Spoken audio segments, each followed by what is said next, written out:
കല്യാണം ഇനി വേറെ level. Basid wedding mall, Basid arcade, Poongottukulam, Tirur.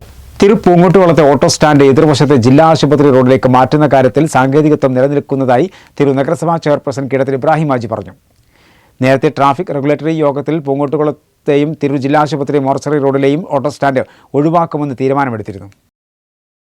ഗതാഗതക്കുരുക്ക് ഏറെ രൂക്ഷമായതോടെയാണ് പൂങ്ങോട്ടുകുളത്തെ ഓട്ടോ സ്റ്റാൻഡ് എതിർവശത്തെ ജില്ലാ ആശുപത്രി റോഡിലേക്ക് മാറ്റണമെന്ന ആവശ്യമുയർന്നത്. ട്രാഫിക് റെഗുലേറ്ററി മീറ്റിംഗിൽ തീരുമാനം നടപ്പിലാക്കാനും ആലോചിച്ചു. MLA ഫണ്ട് 5 കോടി രൂപ ഉപയോഗിച്ച് റെയിൽവേ സ്റ്റേഷൻ മുതൽ അമ്പലക്കുളങ്ങര വഴി പൂങ്ങോട്ടുകുളം വരെ റോഡ് വീതി കൂട്ടുന്നതിനാൽ പദ്ധതി നടപ്പിലാക്കിയാൽ മാത്രമേ ഓട്ടോ സ്റ്റാൻഡ് മാറ്റി സ്ഥാപിക്കാനാവൂ എന്ന ചർച്ച നടക്കുന്നതായി തിരൂർ നഗരസഭാ ചെയർപേഴ്സൺ കീഴടത്തിൽ ഇബ്രാഹിം ഹാജി TCV ന്യൂസിനോട് പറഞ്ഞു.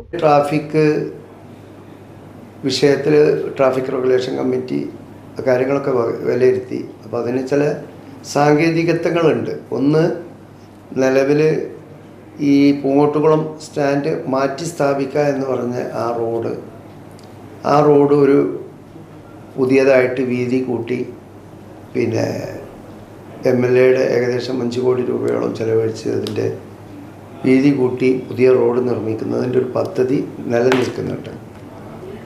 അപ്പോൾ അത് ഒരു പ്രയാസമാവുമെന്നുള്ള ഒരു ചർച്ചയുണ്ട്. അതോടൊപ്പം തന്നെ അതിനുവേണ്ട സാങ്കേതികത്വം ട്രാഫിക് സിഗ്നലുകൾ കാര്യങ്ങളൊക്കെ വെച്ചതിന് ശേഷം ബഹുമാനപ്പെട്ട RTOയുമായും അതുപോലെ തന്നെ പോലീസ് ഡിപ്പാർട്ട്മെന്റുമായും സംസാരിച്ച് നിലവിലുള്ള ഗതാഗതക്കുരുക്കിന് പരിഹാരമായി തലക്കടത്തൂരിൽ നിന്ന് പുഴയോട് ചേർന്ന താഴെപ്പാലം വരെയുള്ള ബൈപ്പാസും ട്രസ്റ്റ് പ്ലാസയിൽ നിന്ന് അന്നാര വഴി ആലത്തിയൂരിലെത്തുന്ന ബൈപ്പാസും ആലോചനയിലുണ്ടെന്നും ചെയർപേഴ്സൺ പറഞ്ഞു. ഗതാഗതം നിയന്ത്രിക്കുന്നതിനായി പോലീസ് ഗാർഡന്മാരെ നിയമിക്കുന്നതിനുള്ള നടപടിയും പൂർത്തിയായിട്ടുണ്ട്. ഒരു പരിഹാരം എന്ന നിലക്ക് തിരൂർ നഗരസഭയ്ക്ക് മാത്രമല്ല ബഹുമാനപ്പെട്ട MLAയുടെ ഒക്കെ ശ്രമഫലമായി അതിനുവേണ്ട പ്രവർത്തനങ്ങൾ തുടങ്ങും.